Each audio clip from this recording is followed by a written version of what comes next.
Hello everybody, so today I am making the first video of what will hopefully be many tutorial videos for Rayman Legends.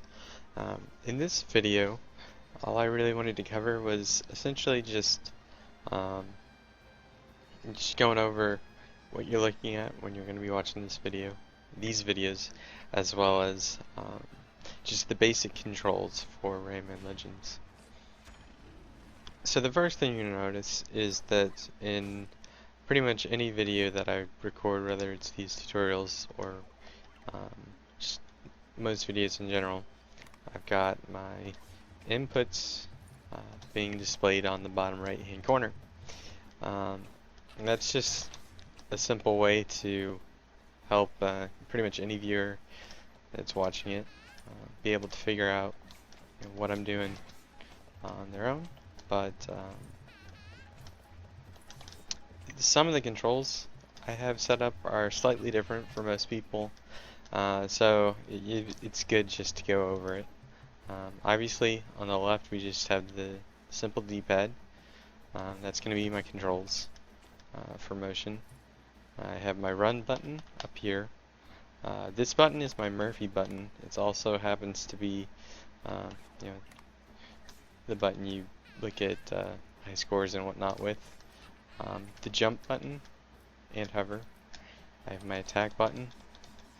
These buttons don't really do anything. They're for rotation with Murphy.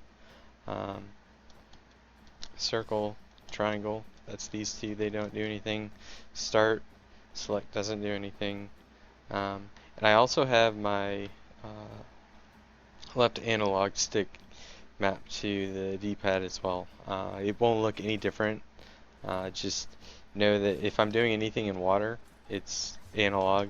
Otherwise, it's D-pad. That's pretty much the only time I would use analog is in water.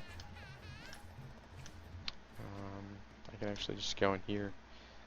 So yeah, we have controls on PC, which is really handy. Run, jump, hit, back.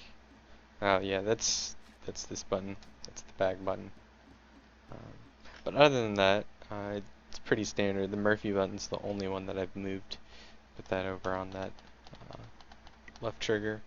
In hindsight, I kind of wish I had switched Murphy L and Murphy R with my Murphy and run locations, but now that I'm used to it, I'm not gonna bother. So that one we've gone over the basic control scheme that I'm using. I just want to do a really brief overview of the different simple techniques that are used in pretty much every challenge. Okay, the first thing, hold down the run button at pretty much all times. Sometimes in the dojo you don't want the run button to be held down, and that's just because you're going for charge punches, and charge punches are easier without the run button held down. In any other circumstance, you want to hold down the run button, and that's just because, you know, instead of walking, you're now running. Instead of just doing basic jumps, you're jumping faster. Your attack, instead of just doing a walking slash, you're now doing a dash attack. It just makes everything faster. To continue from that, you can now dash jump, and that's going to keep your dash momentum in the air, which makes you go even faster. Another thing that you can do is, if you're coming out of a dash, you can do a roll just by pressing down. Similarly, out of a jump, just press down and you do a roll. It's the same roll, and so continuations from that roll are the same. It doesn't matter how you enter the roll. But you have a few options once you're rolling. The first one is a roll attack. And it's not the most useful thing. Oops. But sometimes you need to do a roll attack, so that's good to know. And then the other one is just roll jumping.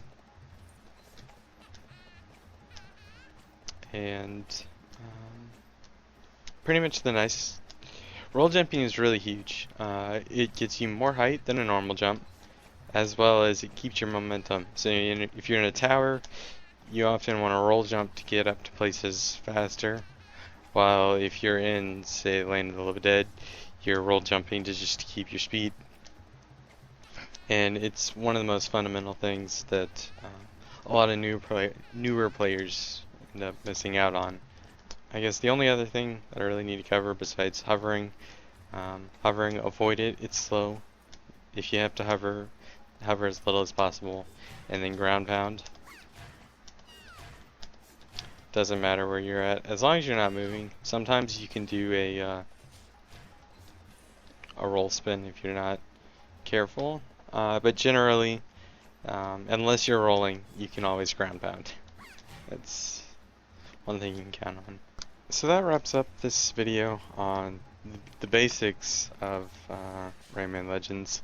If you see me doing other stuff like this little thing right here, that's a break boost, we'll cover that in a different video. But I really just wanted this one to be um, just a really simple explanation of the controls, just so that to make sure that anyone who's going to be watching this is going to be at least on the same page. I think roll jumping's the really big one that most people miss when they're first starting out, and it's actually a really fundamental thing. So I just wanted to make this video just to try and um, get the simple stuff out of the way so that transitioning into more complicated things is pretty smooth. But yeah, that's pretty much all I have. So if you have any other questions, let me know in comments. Um, I'll do my best to answer them. But yeah, that'll be all. So see you guys.